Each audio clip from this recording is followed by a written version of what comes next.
Very nice.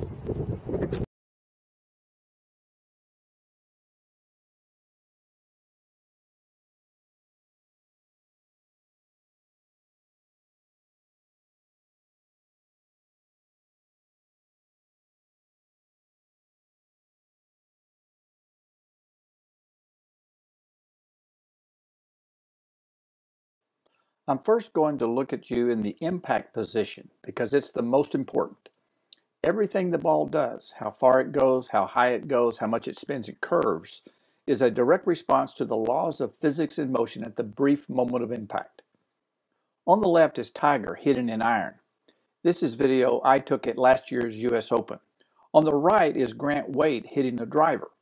Grant was a PGA Tour player during the 90s and now is one of the top instructors of tour players. Grant's teaching partner is a good friend of mine, Joe Mayo, who lives in Las Vegas. Grant was considered by many as having one of the best and most fundamentally sound golf swings. At impact, they both have the majority of their weight on the left side. In fact, the average pro will have 85 to 90% of their weight on the left side at impact.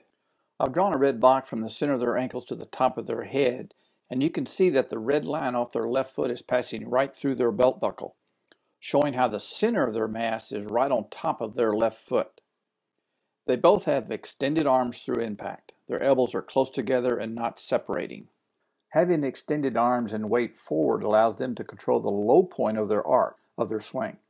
When hitting the iron, this fundamental allows the placement of the low point to be in front of the ball, so that they hit the ball first and then the ground, producing the maximum compression of the golf ball. These fundamentals also allows for the highest level of consistency in controlling the face angle and club path during impact, so that you in turn have the highest level of consistency in hitting whatever optimal ball flight you want. Hey, Kari, here you are at the impact position with an iron. So we're going to look at that first. I'm going to look at your weight distribution.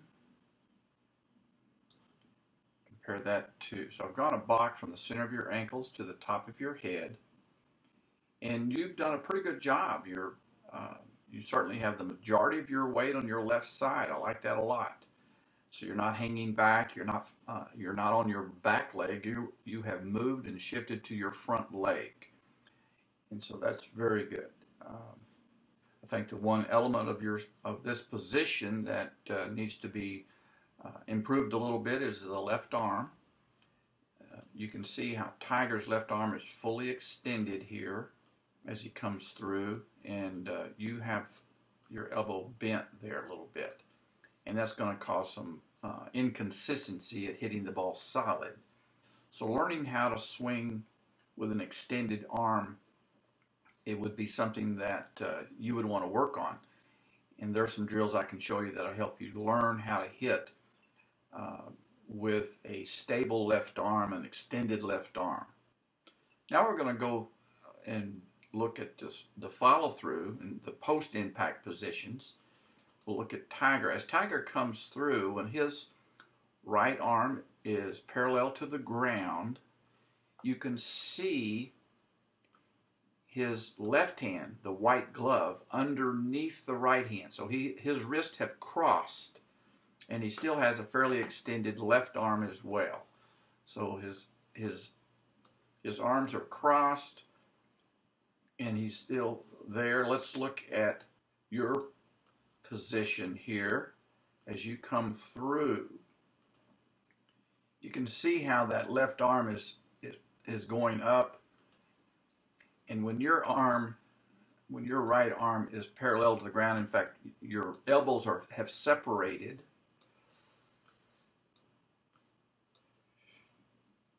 and your white glove, your left hand is above the right hand, so you haven't crossed your wrist.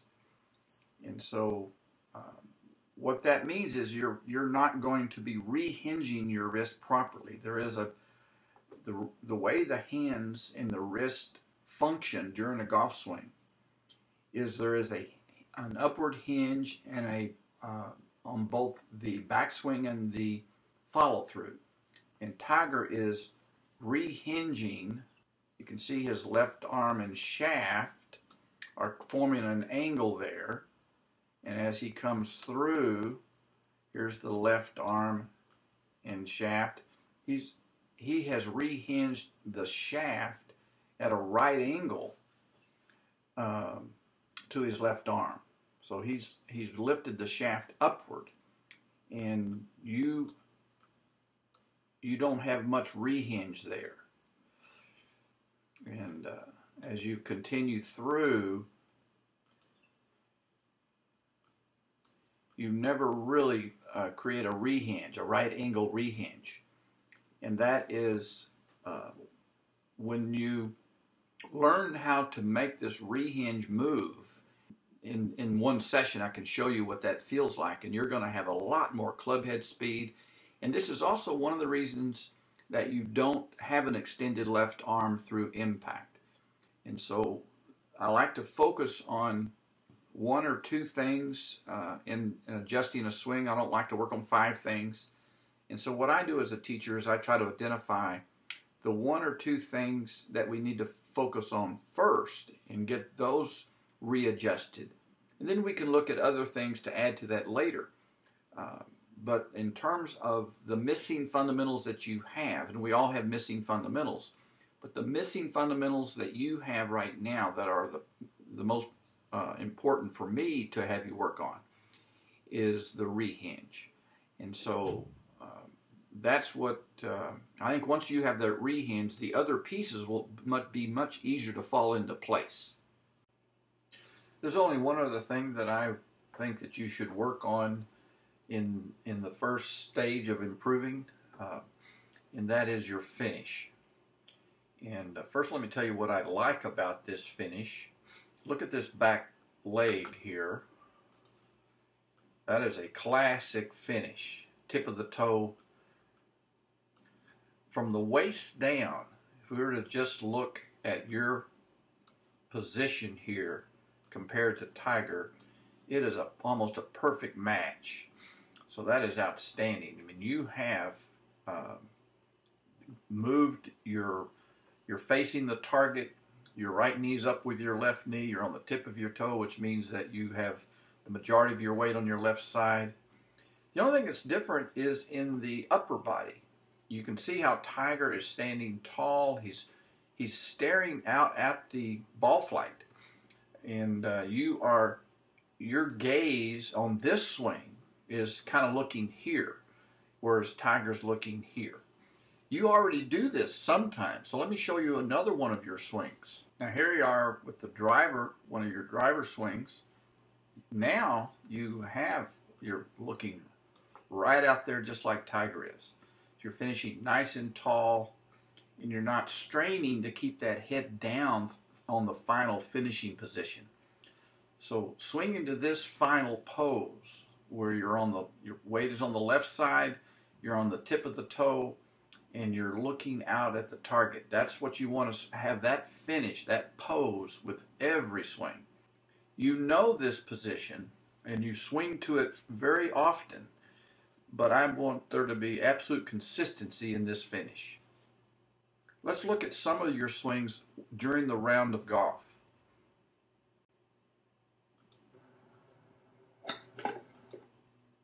You can see here you finished flat-footed. Your upper body was trying to make that finish, but you didn't get off that back foot on this particular fairway wood shot. And so once you develop a consistency of that finishing position, then every club will finish in the proper way. Here's an iron swing on the course. And again, you can see how you swung flat-footed.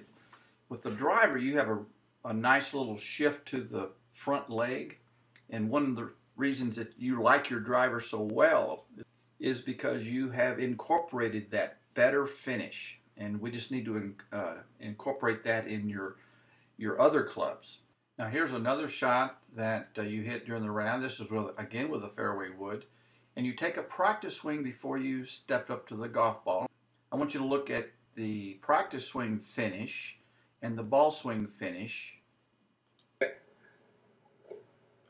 Very nice. Off your back foot. You're not swinging flat-footed there. Very good. Like that. There you go.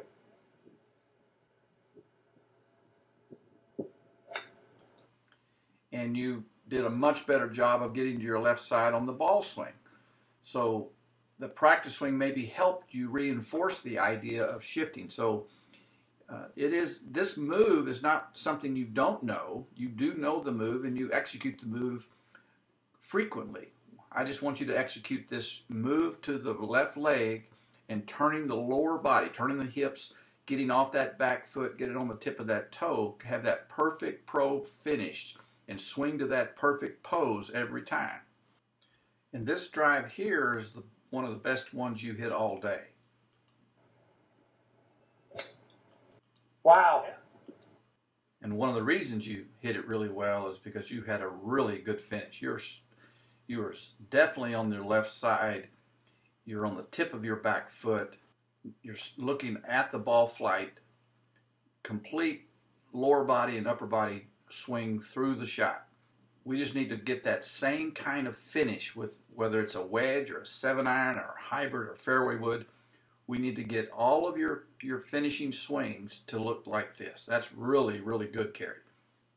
So the two things that I've identified that I would like for you to work on with your full swing is hitting through the ball with the extended arms and then getting into the position on the post-impact position where you can rehinge the shaft upward, rehinge your wrist upward. I need to show you how that rehinging process works, and there's some drills that I will give you, and that will, once you learn the rehinge, you'll actually hit the ball much further. You will consistently square the club face and hit the ball square and solid with the rehinge. When you don't have a rehinge, there's going to be a tendency for the club face to come in open, and the ball will shoot out to the right. It'll scoop and go up in the air too high. It won't penetrate. Once you learn the rehinge, you're going to have a whole new dynamic. You're going to feel something you haven't felt with that golf shot. And so the rehinge is very important, but coupled with that is this really good pro finish.